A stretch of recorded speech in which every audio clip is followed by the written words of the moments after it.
Hi, Jesse Richman here. This is an instructional video and review of RUMEX's new spring-loaded injector for acrylic IOLs. A soft blue cushion gets placed on the tip of the inserter. Now this video is the first time I use this injection system. You don't have to be as gentle as I'm showing here. Pull back the inserter all the way.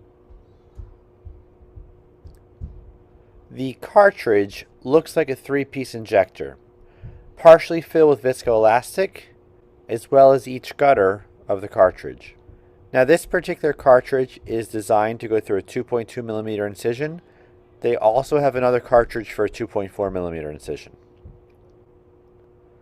You should try to bend the leading haptic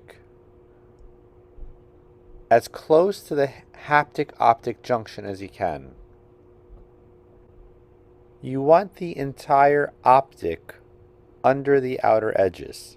So try to, as you gradually keep the leading haptic bent, then try to nudge the edges of the optic completely underneath the edges of the cartridge.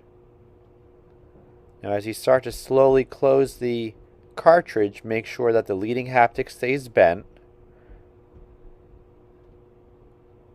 and then fully close the cartridge.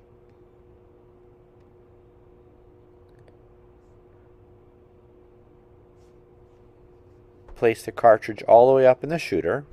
Make sure the back part stays down. It likes to come up.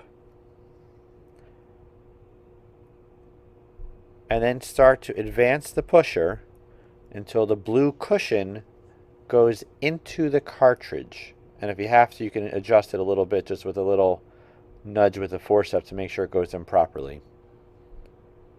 The blue cushion folds the trailing haptic nicely. Use a smooth, constant pushing motion to advance the IOL.